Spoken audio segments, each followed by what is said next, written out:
Hey guys, coming back to you with another episode of Let's Solve Tactics. So let's see where we had left off. So we had left off at a 1405 rating. By the way, I'm a bit short on time today. I have something to do. I have a group lesson with some students right after this.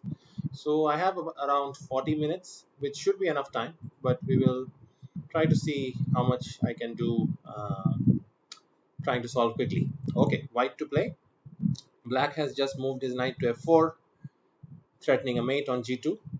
So I noticed that queen takes f7 is available, so that becomes the first candidate. So queen takes f7 check, king to h8, and there I have a clearance sacrifice. So if you notice after king h8, if the knight could land on f7, it would fork the king and queen.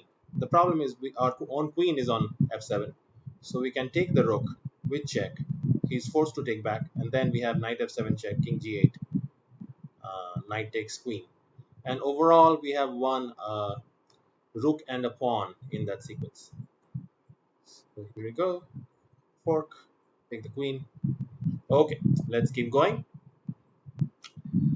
Black to play. White has just given us a check with queen to f8 check. So my pawns are going that way up the board, so towards the h1 square. So I think the most obvious solution will be to block with the queen. That will force a pawn in game because that attacks his queen as well as the king. So it's a check.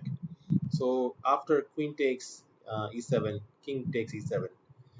Since white pawn is behind, you know, one square apart from the pawn, he'll never be able to catch my pawn. So king h6, h4, king h5, h3, and so on. So this should be correct.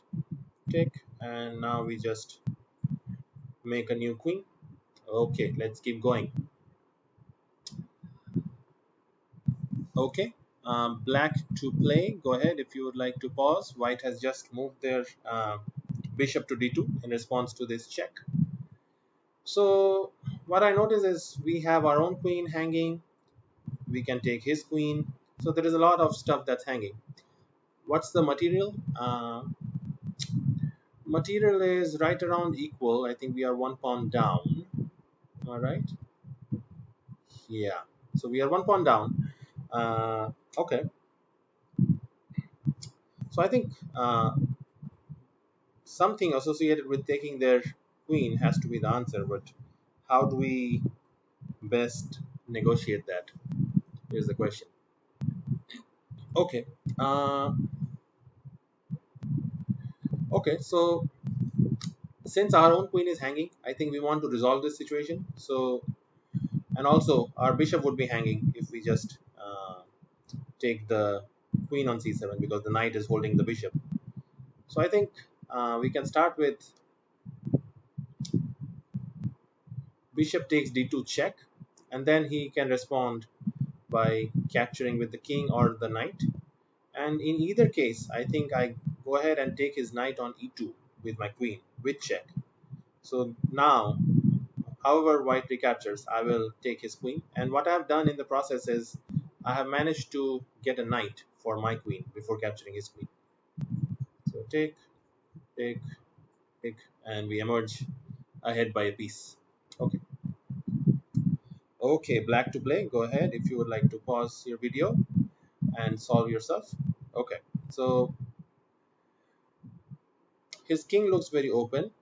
Uh, I'm one piece down at the moment.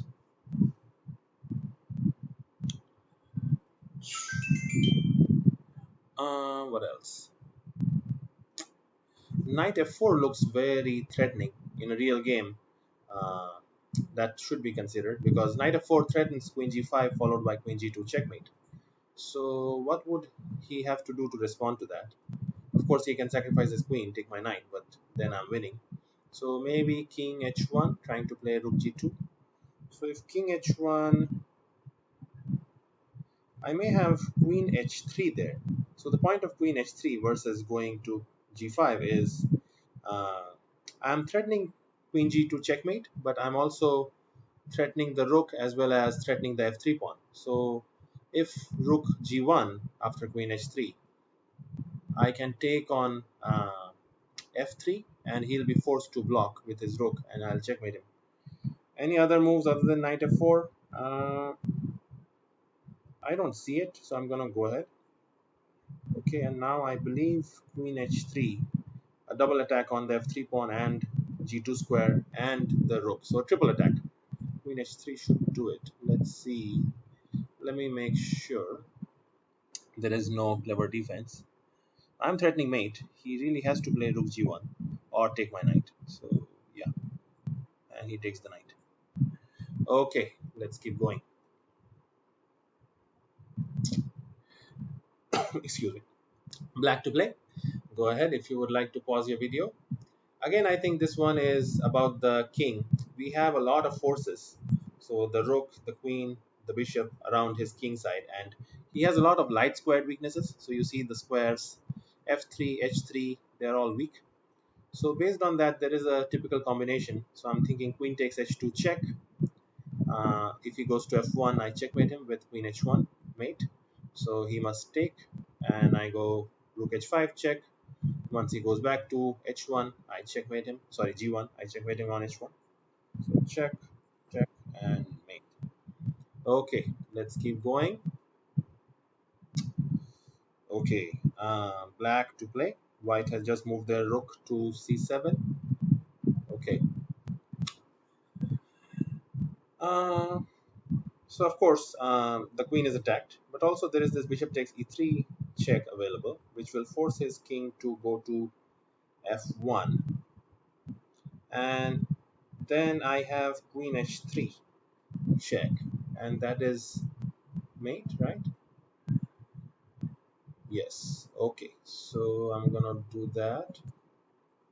And okay, let's keep going. White to play. Black just moved his rook from b1 to c1.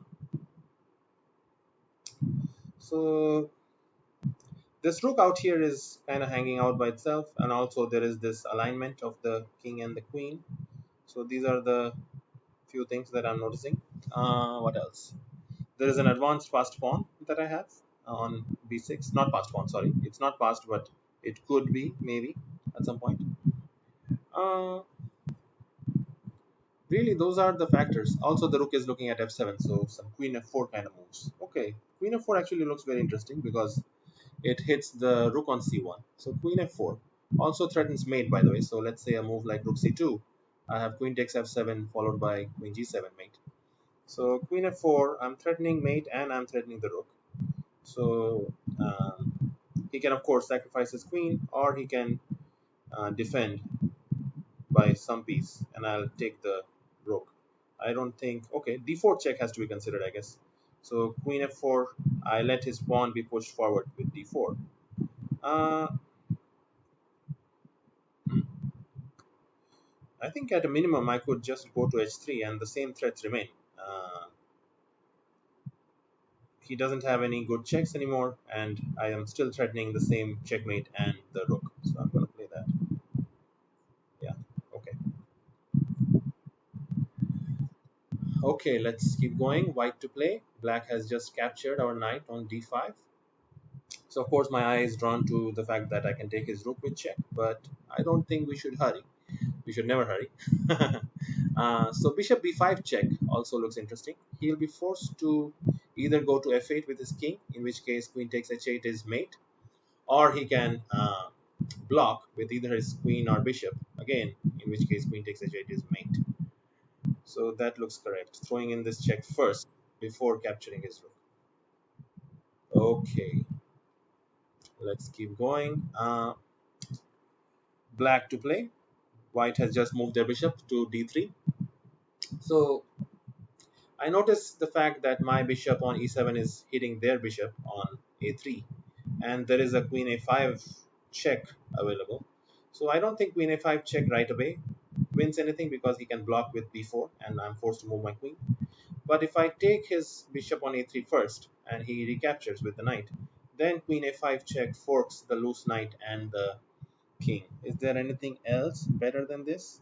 Most of my pieces are sitting on the back rank on their original square, so really I don't think I have too many attacking moves other than what I just mentioned, fork and win the bet.